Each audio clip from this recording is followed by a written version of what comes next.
Queridos amigos de la Ventana Esmeralda, gracias por estar aquí una vez más. Hoy voy a retomar un tema que ya en su día fue uno de los vídeos estrella de la Ventana Esmeralda, porque ha sido hasta la fecha el que más veces ha sido visualizado, hasta 700.000, si no recuerdo mal. Y fue un vídeo dedicado al tema del dinero en casa.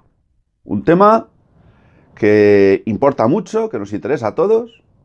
Un tema que genera dudas y, bueno, pues un tema muy actual. Por eso he querido retomarlo, por eso he querido, de alguna manera, dedicar los próximos minutos nuevamente a, bueno, pues ver cuáles son los aspectos principales y resolver las principales preguntas que a uno se le pueden plantear al respecto. La primera de las cuestiones que se plantea al respecto es la de si se puede tener dinero en casa. La respuesta, queridos amigos de la Ventana Esmeralda, es rotundamente sí. No existe ninguna prohibición de ninguna naturaleza en virtud de la cual no se pueda tener dinero en casa. Se puede tener con una condición: que su origen sea lícito y que previamente haya sido declarado a la agencia tributaria o Hacienda a través de las correspondientes declaraciones. Por lo tanto, la primera pregunta es si se puede tener dinero en casa. La segunda, y muy relacionada con la anterior, es: ¿hay algún límite al respecto? Pues la respuesta es: no existe tampoco ningún límite. Puedes tener una cantidad pequeña, mediana o grande, siempre que su origen sea lícito. Por lo tanto, que quede también muy claro esto. Pero claro, se ha montado la marimorena porque el Banco de España publicó no hace demasiado tiempo en su propia web oficial pues una recomendación, y la recomendación era que se tuviese una cierta cantidad de dinero en casa para posibles contingencias imprevistas con las que poder hacer frente sin necesidad de tener que acudir, por ejemplo, pues a un banco, a la cuenta que se pudiera tener en un banco. Esa cantidad podría oscilar entre los gastos que se pudieran prever para imprevistos, pues los correspondientes a un periodo entre 6 y 12 meses.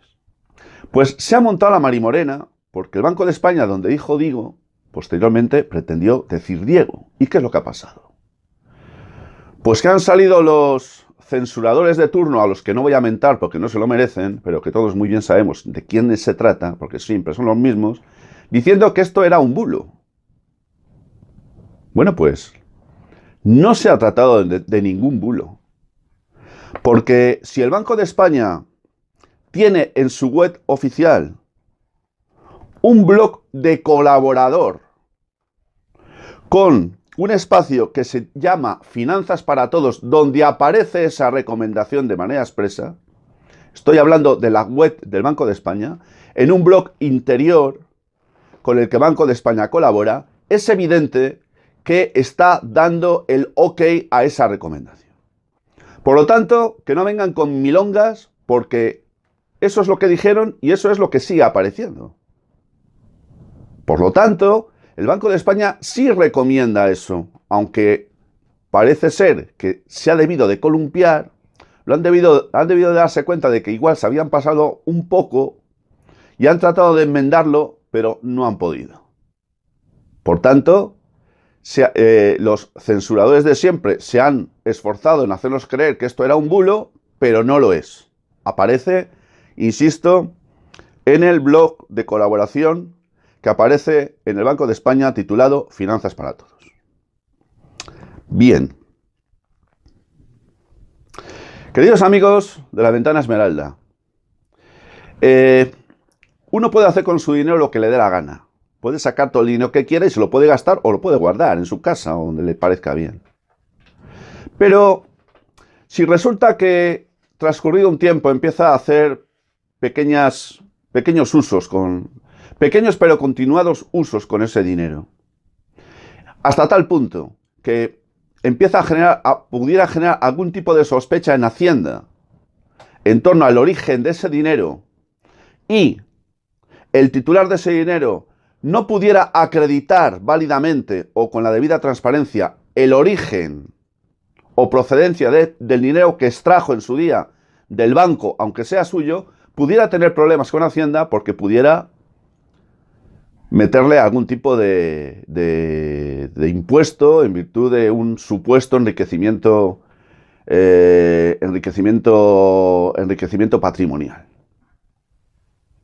Pero esto solo pasaría en el caso de que se hiciera un uso constante y progresivo de cantidades que dejasen ciertas sospechas o alguna operación por encima de unas ciertas cantidades que en principio podrían ser de 3.000 euros que pudieran seguir generando sospechas. No habría ningún problema si la agencia tributaria te dice, oye, ese dinero del que has hecho uso, ¿de dónde lo has sacado? No, es que yo lo tengo en casa porque lo saqué en su día, lo extraje de un banco que era el mío. Si tú puedes acreditar que eso era así, no tendrás ningún problema, pero si no es así, sí que podrías tenerlos. Por eso yo dije en su día que se podría exigir que el banco certificase la serie y el número de cada uno de los billetes que te da, en el caso de que fueras a hacerte pues, con una cantidad importante y tuvieras la intención de meterla o de guardarla en tu casa. Eso lo dije y lo mantengo. Bien, el Banco de España me sorprende muchísimo porque, entre otras muchas cosas, dice que no es recomendable, no es recomendable tener el dinero metido en casa. ¿Sabéis por qué? Dicen el Banco de España. Porque se devalúa, porque pierde poder adquisitivo como consecuencia de la inflación. Pero vamos a ver, señores del Banco de España, ¿ustedes nos toman por gilipollas? ¿Acaso el dinero que tenemos depositado en las cuentas de nuestros bancos, o en fondos de inversión, o en IPFs, no pierde poder adquisitivo como consecuencia de la inflación y se devalúa constante y permanentemente? ¿Qué quieren hacernos creer ahora? ¿Que el dinero solo se devalúa si lo tenemos guardado en casa? Vamos, hombre, que no nos estamos chupando el dedo. En fin, queridos amigos de la Ventana Esmeralda, insisto, yo sé que hay mucha gente que está harta de los bancos, y no me extraña, porque para lo que dan, mejor lo tengo en mi casa. Se puede tener el dinero guardado en casa. No hay límite, no hay ninguna prohibición. Eso sí, asegúrate de poder acreditar, en su caso, la procedencia. Esto solo sucedería si tú has retirado ese dinero de un banco y con el tiempo tratases de volver a llevar ese mismo dinero a ese mismo banco. Porque si tú retiras el dinero y te lo quedas en tu casa o te lo guardas, pero no lo llevas nunca más al banco del que lo extrajiste, tú nunca jamás vas a tener ese problema. Porque la agencia tributaria no te va a poder preguntar nada. A menos que hagas operaciones por unas cuantías que, bueno, pues que dejen un cierto olor, ¿verdad? En ese caso te podría preguntar, y si tú puedes acreditar, no hay ningún problema. Repito, si el origen es lícito y se puede acreditar que se ha pagado debidamente a Hacienda a través de las correspondientes declaraciones por ese dinero, nunca tendrás ningún problema. Queridos amigos de la Ventana Esmeralda, gracias por haberme atendido. De verdad, os lo agradezco mucho. Salud y libertad para todos.